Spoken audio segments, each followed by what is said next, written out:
చెప్పండి బ్రదర్, ఎక్కడి నుంచి మీ పేరు? హైదరాబాద్ నుంచే. హైదరాబాద్ నుంచి. ఏం డిమాండ్ చేస్తున్నారు మీరు? అంటే స్టూడెంట్ తరపు నుంచి వచ్చారా? ఏదైతే వైలెన్స్ అయిందో దాన్ని కండెమ్ చేయమంటున్నాము అండ్ రెసిగ్నేషన్ అడుగుతున్నాం అంతే. వాళ్ళు అడిగిన దాన్ని జస్ట్ అంటే సాధ్యమవుతుందా ఇప్పుడు మనకు? చాలా సాధ్యం అవ్వకపోవడానికి ఏముంది? It is a democratic country, right? Dictatorship అయితే కాదు, డెమోక్రటిక్ కంట్రీయే కదా. మరి ప్రజలు డిమాండ్ చేస్తే తప్పేంటి అందులో? ప్రజలు డిమాండ్ చెయ్యాలి. కొంతమంది ప్రజలు తప్పు చేయలేదు కదా అందరూ. అదేంటండి, ఇప్పుడు మీ పిల్లలు తప్పు చేస్తే పేరెంట్స్ నన్నరా? మరి పేపర్ లీక్ అయితే అధికారులను కూడా సస్పెండ్ చేసినట్టు తెలుస్తుంది. ఎక్కడండి చూపించండి. ఎవ్వరూ చేయలే, అందరూ వేరే వేరే పొజిషన్కి వెళ్ళిండ్రు. మళ్ళీ ఎవ్వరూ ఒక దాని నుంచి వెళ్ళిపోయి ఇంట్లో కూర్చుని అందరూ ఎవరు తప్పు ఇది అనుకోవట్లేదు. అకౌంటబిలిటీ ఒక్కడే ఏట్లే. మోడీ ఎందుకు వచ్చి బయటకు వచ్చి మాట్లాడలేదు? మాట్లాడమనండి. వీడియో ఒకటి సెండ్ చేశాడు కదా అందరికి. ఏం వీడియో అండి? మిత్రుల నుంచి ఫ్రెండ్స్కి వస్తే అందులో ఏముంది? మాట్లాడాలి, గట్టిగా మాట్లాడాలి. స్టూడెంట్స్ బయటకు వచ్చి ఇందిరాగాంధీ ఇంతకుముందు ఎట్లా మాట్లాడేది? నెహ్రూ ఎట్లా వచ్చి మాట్లాడారు? మన్మోహన్ సింగ్ కూడా వచ్చి మాట్లాడారు.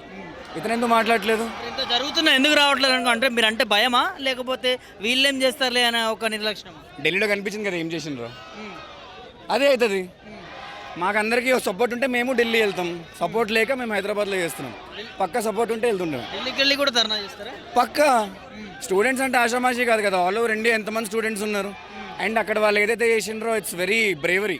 మేము అందుకే వాళ్ళ కోసమే, దిస్ ఇస్ ఫర్ దెమ్. వీళ్ళు ఇంత కష్టపడినాడ అవసరమైంది వాళ్ళందరికీ?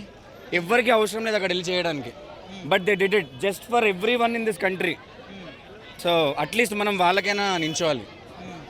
దారుణంగా పరిస్థితి కనిపించింది జంతర్ మంతర్లో. ఎట్లా మీరు మాట్లాడండి, మీరు రిపోర్టర్స్, మీరు గట్టిగా అడగాలి. మీరు మీడియా, మేము అడుగుతూనే ఉన్నాం, మా వాయిస్లు రేజ్ అవుతున్నాయి. మీరు మాట్లాడాలి, మీడియాగా మీరు మాట్లాడాలి. మేము కూడా ప్రశ్నిస్తూనే ఉన్నాము. ఒక విద్యార్థి నాయకులుగా, విద్యార్థులుగా ఏం చేస్తారు? మీరు ప్రశ్నించండి గవర్నమెంట్ ని. ప్రశ్నిస్తా ఉన్నాము, మీరు చూడట్లేదేమో నాకు తెలిసి. మేము అన్ని చూస్తున్నాం, చూసాకేం అవ్వకే రోడ్ల మీద వచ్చినాం. మాకు ఇంతమంది రోడ్ల మీద రావాల్సిన అవసరం ఏంది? మీడియాలు చేస్తున్నాము కానీ అందరినీ తప్పు పట్టడం కరెక్ట్ కాదు. నిజమైన రిపోర్టర్లు ఢిల్లీకి వెళ్ళి రిపోర్ట్ చేసిండ్రు. మిగతా వాళ్ళందరూ ఇక్కడే మనం ఇట్లా ఉన్నాం. ఏం మార్పు రావాలంటున్నారు? ఫస్ట్ గవర్నమెంట్ దిగిపోతే అప్పుడు ఆలోచించవచ్చు. అంటే దిప్పడం సాధ్యమైంది అనుకోవచ్చు. సాధ్యం ఎందుకు కాకూడదు? అంటే వాళ్ళది కాదు కదా ఇండియా, వాళ్ళది కాదు కదా గవర్నమెంట్, జనాలది. జనాలు ఓట్లు ఇస్తున్నారు. మేము ట్యాక్స్లు కడుతుంటే వాళ్ళు అక్కడ అనుభవిస్తున్నారు. మరి మేము అడగకుండా ఇంకెవరు అడుగుతారు? మేమే అడగాలి. So it is very important for each and every person from Hyderabad, from India to ask your government officials. Definitely అడగాలి. అడగకపోతే మనం ఓడిపోయినట్టే డెఫినెట్లీ. ఓకే, రాజీనామా చేసేంత వరకు కూడా ఇదే నిరసన ఉంటుంది అనుకోవచ్చా? డెఫినెట్లీ ఉంటుంది. And this is not going to end. This is going to be August 15th it's going to be a black day. Definitely ఎప్పుడు సెలబ్రేట్ చేసుకోడు గ్యారంటీగా. It is going to be very black day and I hope everyone rises and come on to the streets and ask the government. Yeah, thank you. Telangana మంత్రులు కూడా స్పందిస్తలేరు. చాలా వరకు మేము కూడా వెళ్ళి మాట్లాడించే ప్రయత్నం చేసినా కానీ ముఖం చాటేస్తా ఉన్నారు. ఎట్లా చూస్తారు? పోలీసా? బండి సంజయ్ కావచ్చు, కిషన్ రెడ్డి కావచ్చు, ఎవరైనా కానివ్వండి. మీరు ఇక్కడ యాక్చువల్గా అంతా చూస్తే మీరు కవర్ చేసారో నాకు తెలియదు కానీ ఐ డోంట్ సీ ఎక్కడ స్టూడెంట్స్ కోసం ఆర్ ఇక్కడ జరిగిన అన్యాయం కోసం. I can see political things here. దీన్ని కూడా పొలిటికల్ చేయకూడదు, పొలిటికల్ చేస్తున్నారు. డే 1 నుంచి పొలిటికల్ పార్టీస్ మీకు సపోర్ట్ చేయలేదు, ఇప్పుడు వచ్చారు అన్న దాని మీద మాట్లాడుతున్నారు.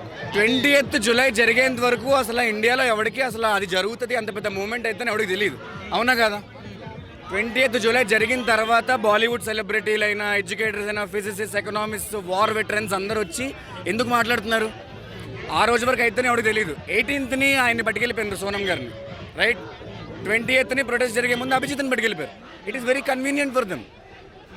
సో ఎవడు క్వశ్చన్ చేస్తాడు? మనలాంటి వాళ్ళే క్వశ్చన్ చేయాలి.